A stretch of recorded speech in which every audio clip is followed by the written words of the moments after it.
సభకు నమస్కారం.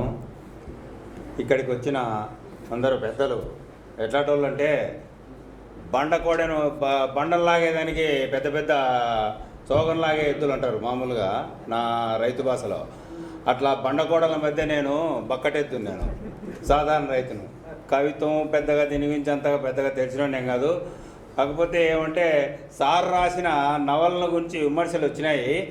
అవి ఎట్లున్నాయంటే మామూలుగా రైతు ఏం చేసినాడంటే వాళ్ళ కొడుకును ఒరే సేద్యాన్ని పోరా అని చెప్పి ఇత్తనాన్ని పంపించినాడు.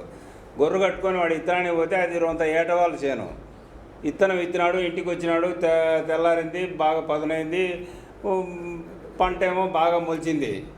కాకపోతే దావుంటికి పోయే వాళ్ళంతా వాళ్ళ ఆయనకు వచ్చి ఏం చెప్పినాడంటే, ఏందయ్యా మీ వాడంతా అంతా సొట్టలు తోలినాడు, ఒక సాలన్న మట్టంగా ఉందా, ఏడ చూసినా సొట్టలు ఉంది అని ప్రతి ఒక్కరు చెప్పినారు.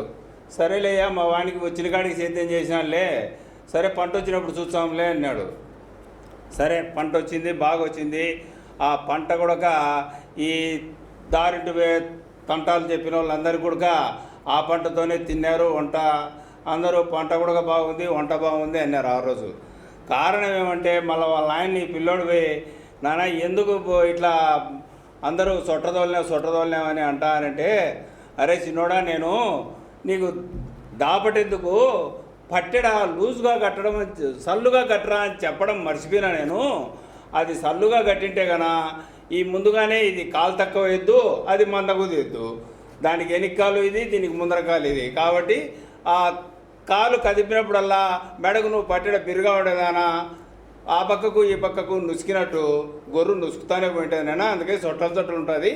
ఈ సొట్టలన్నీ ఏం కాదు కానీ పంట బాగా వచ్చింది, వంట బాగా వచ్చింది, తిన్నోళ్ళంతా బాగా తిని పెంట కూడా పెట్టారు, ఏం కాదు.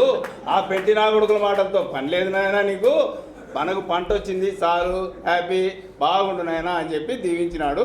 అట్లుంది ఈ నవల కథ. అంతకుమించి నేనేం చెప్పను. సరే.